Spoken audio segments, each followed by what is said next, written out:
Несмотря на прохладную пасмурную погоду, с самого утра у Дома Москвы царило оживление. Велопробег «Спасибо за победу» проводится в Абхазии 10-й год подряд и уже стал доброй традицией. Цель акции – увековечение памяти погибших защитников Отечества и пропаганда здорового образа жизни. Путь велосипедистов лежит от Сухума до Гулрыпша и обратно.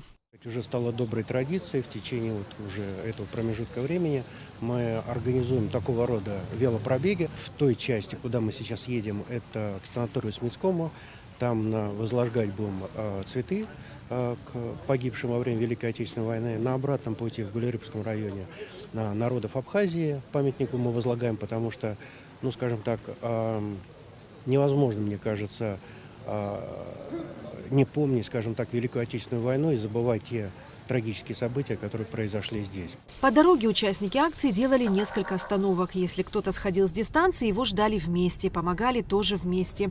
Велопробег не носит соревновательный характер. Это в первую очередь дань памяти и уважения дедам и прадедам, победившим в той страшной войне. Первым пунктом назначения стал мемориал погибшим советским воинам в поселке Гулрыпш. Участвую уже не первый год, до этого участвовал 4-5 раз тоже в сопровождении Россотрудничества. Друзья мои участвовали пару лет назад, тоже некоторые. Вот, приятный опыт, чтобы вспомнить ветеранов. Очень важно не забывать ветеранов и помнить их подвиги. Также на могилы ездить тоже важно. Мне сказал брат, чтобы я поехал. И я вот с друзьями покатался. Из-за этого интересно было. Было сложно, но нормально. Не устал? Уставал, конечно, на подъемах. Это первый раз ты в такой акции участвуешь, да? Да. На следующий год еще придешь? Да.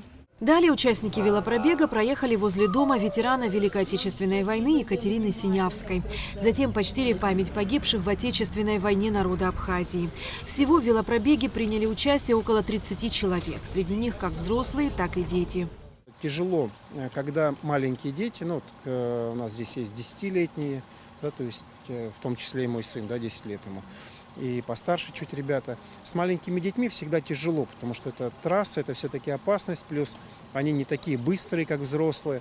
Но это наша целевая аудитория, потому что если мы их не будем брать, то в дальнейшем они не будут заниматься спортом и не будут так же чтить историю, как это делаем мы.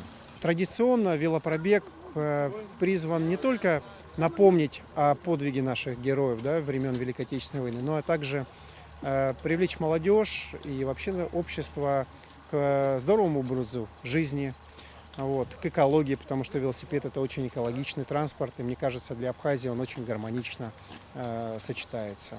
Акция «Спасибо за победу» традиционно завершилась возложением цветов у памятника неизвестному солдату в Сухуме.